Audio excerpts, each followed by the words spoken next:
So many of the images from Wednesday chilled me to my bone. People proudly sitting in office chairs, speakers' podiums, posing with statues of past leaders. But it was the picture of the man carrying the Confederate flag that kept showing back up in my head. Now, this country is not a stranger to mourning people when there are attacks. Sadly, mass shootings, school shootings, bombings, other attacks, we've gotten not used to, but we've seen them a lot. We mourn the tragic loss of life and innocence that tragedy creates. So Wednesday's events were similar, but they were also very different. While there was tragic loss of life, there was also the symbolism of the attack. The Capitol is the literal and symbolic center of the United States of America's government. It is the symbol of our democracy, the supposed great experiment that has been the model for the world for almost 250 years. It is where laws are created, where elected officials gather, and a historical landmark of great significance. Those halls and floors of the Senate and the House of Representatives are where debates have happened, resulting in great change for our country.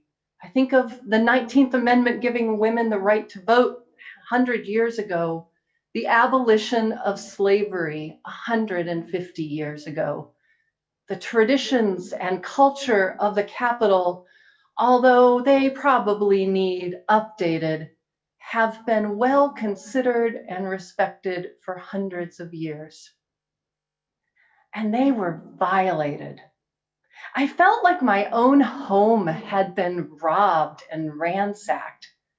Some said that the feelings were like a physical assault or violation. It wasn't like it was just any building. It wasn't certainly the mall in Scottsdale. It was our nation's capital. Symbols matter. We know that our minds learn best and feel strongest when they're connected with symbols and stories. To understand a culture, we need to understand how it uses symbols and the stories that it tells.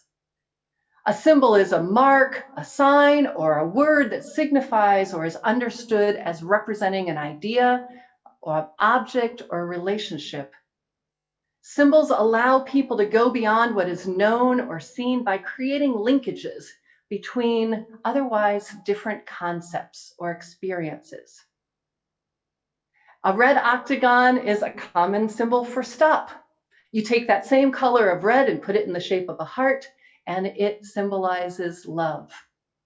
We learn symbols as shortcuts for more complicated stories or explanations.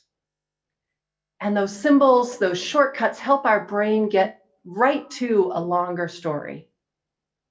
It can be far more powerful in eliciting emotions, far more powerful than facts or explanations. You can tell me the facts around gay rights and it will interest me and inspire me, but if you show me a couple waving the gay pride flag, I will smile from ear to ear. I knew the facts around the significance of Kamala Harris's election to vice president as the first female, first woman of color, daughter of immigrants, daughter of East Asians. But when I saw the artistic replication of her walking with the shadow of Ruby Bridges, the little girl who went to the first integrated school in Alabama, it made me cry. The symbol of the Black Olympic athletes holding up their fists on the podium of the 1968 Olympics. And iconic photos take on symbolic significance, like this image of the Black Lives Matter protester standing peacefully up to protest who have killed her siblings, or Colin Kaepernick kneeling on the side of the football field. Each of these told a whole story, a visual that can take books or hours of history to tell can communicate all of that in a second. And that's what the Confederate flag flying in the Capitol did. It was waved so cavalierly. It was sickening. William Blair, who's a professor emeritus of history at Penn State and the former director of the Civil War Center there at the university, said this in the New York Times about the image. Even if they try to divorce slavery from the Confederate flag, which you can't, how do you justify waving the flag of a Confederacy that tried to tear the country apart and then call yourself a patriot? And we know that after the Civil War, the flag was always a symbol for support for slavery. After World War II, it became a prominent symbol of Jim Crow and segregation. Not surprisingly, it is a popular symbol among white supremacists inside and outside of the United States. But it was more than that. It was an image that flaunted the fact that these mostly white men were able to seemingly waltz right into the Capitol and just flit around the halls like drunk tourists. The entitlement, the hate, the smugness of them was sickening. And to carry symbols of white supremacy when their access to the Capitol was a sign of that very same white supremacy was an ultimate slap in the face. Now, there are some who are saying that this protest was not about white supremacy, and I am going to strongly disagree. We know this is not true, mostly because of the symbols, that same storytelling that the people wore right on themselves to make sure that we all knew exactly who they were. And in case you, like me, didn't know what all these symbols are you were seeing on Wednesday, I want to talk through a few of them. All of this information is from a really helpful article, and their information came from the Anti-Defamation League. And I want you to brace yourself because they're hard to see. But I feel like it's important that we are informed and understand the power of these symbols, the role they have played this week and long before this week, and what they mean for us going forward. So we start with the Confederate flag. And a further symbolization is that the statue right behind it was of abolitionist and Senator Charles Sumner. The Three Percenters flags represents the militia movement in the US who are anti-government extremists. The ADL says that they view themselves defending the American people against government tyranny.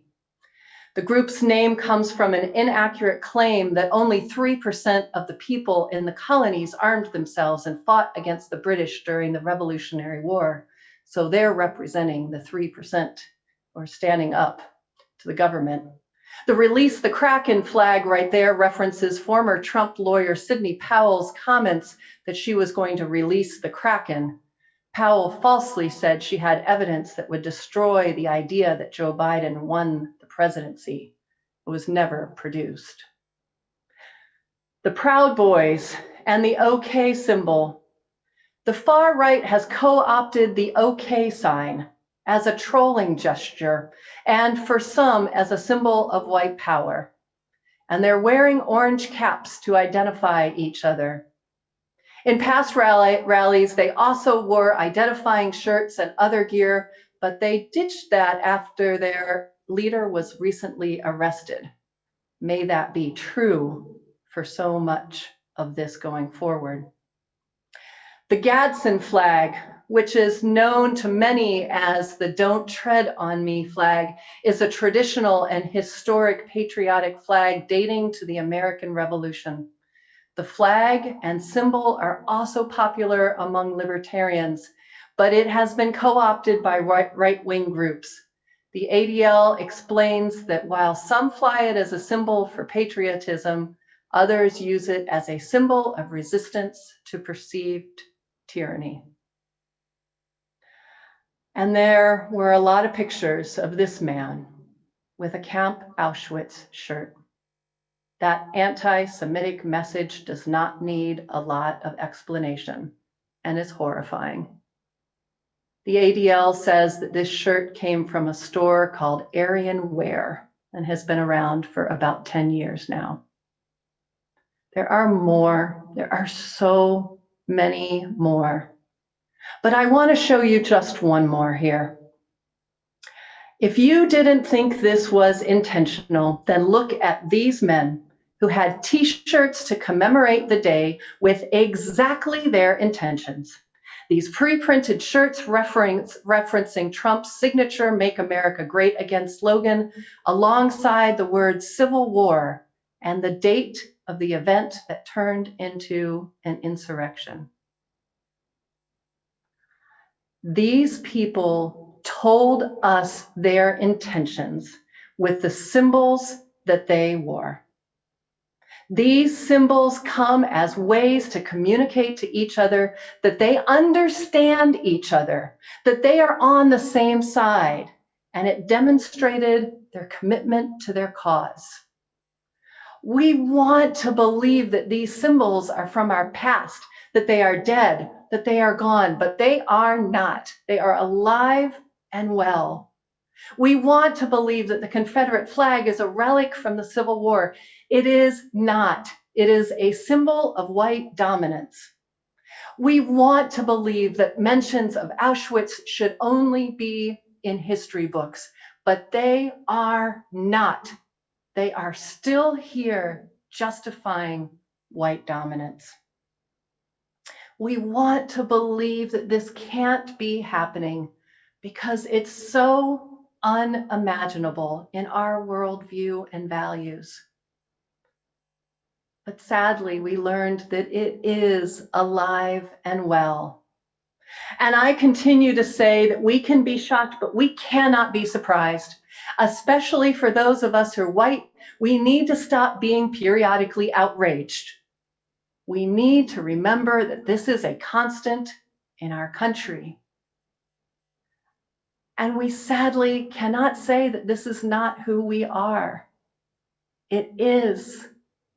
It is the bones of who our country is. But it is not who we want it to be. It is not who we want it to be. And we can never stop visualizing and working towards another way.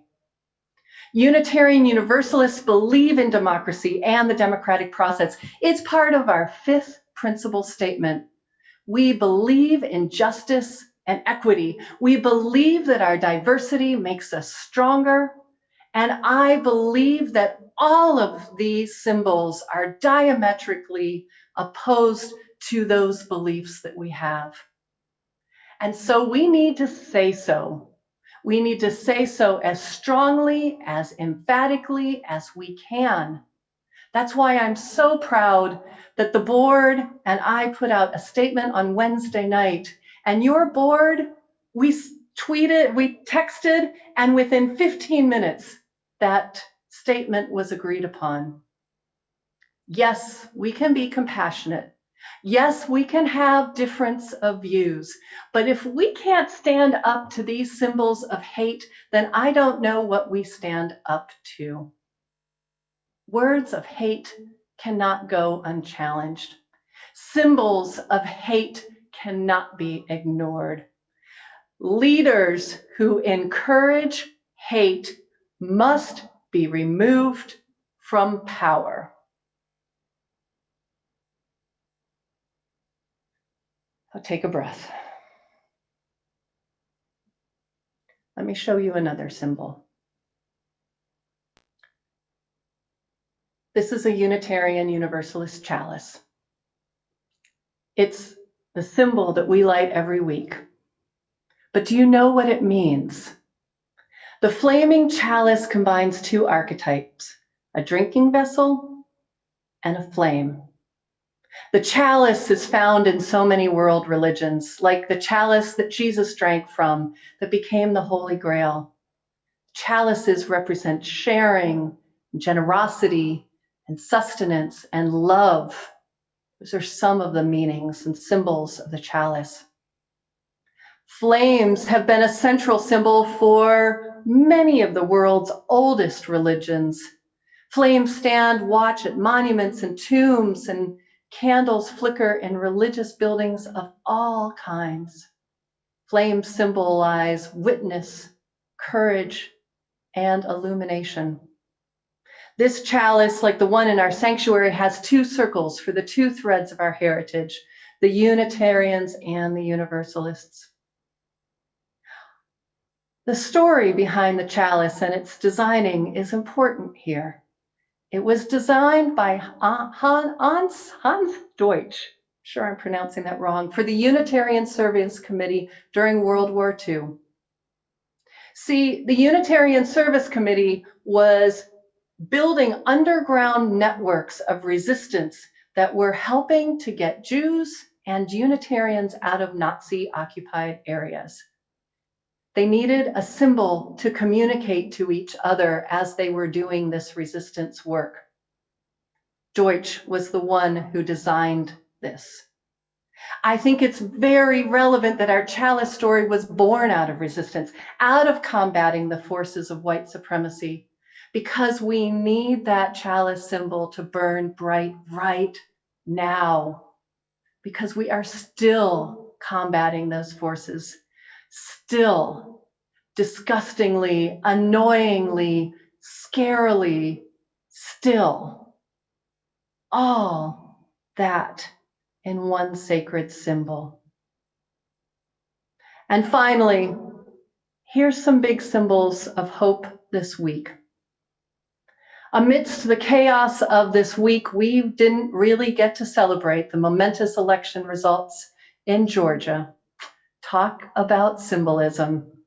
Our two new senators from Georgia both are carrying on the legacy of John Lewis. John Ossoff interned with Lewis in Congress, and Reverend Warnock was his minister in the congregation that was previously served by Martin Luther King Jr. And Stacey Abrams is the symbol that I'm taking forward from this week. Stacey Abrams, who lost her election due to her opponent being in charge of the election, and instead she worked to make elections more fair, more free, and to turn out record numbers of voters. Now, Stacey Abrams is the first who doesn't want to take the credit and is always spreading that work to others who were so integral to the fight. She and all of those others who work with her are the symbol of taking the bad that happens and transforming it into the good. We cannot let the haters steal our democracy. Fight for your values, like Stacey Abrams. I want you to think about the symbols in your world. What do they mean? How do you know what they mean? How were you taught that? What do they do to communicate to yourself and others? And I think we need to have a discussion as Unitarian Universalists about evil and the symbols of evil. Where do we put evil as Unitarian Universalists? We need to be able to understand the symbols of white supremacy and hate and division. We need to understand that there are whole groups of people with their own symbols that are so contrary to our values. And we need to make sure that our symbols of hope and love are out there prominently along with our words. We know that our words matter. We have seen that so clearly. Our leaders' words matter. Our symbols matter. What we project out into the world about ourselves and our values matters. If you project love into the world, then that love takes seed in your heart. If you project justice into the world, then justice becomes a lens for everything you see and do. And conversely, if you project hate into the world, then hate is what will surround you. If you project lies into the world, then those lies will come back to harm you. Who we follow, what they say, and what symbols they use matter. May we all, each and every one of us, be beacons of love in our symbols, in our hearts, in our relationships, and in our lives. So might it be.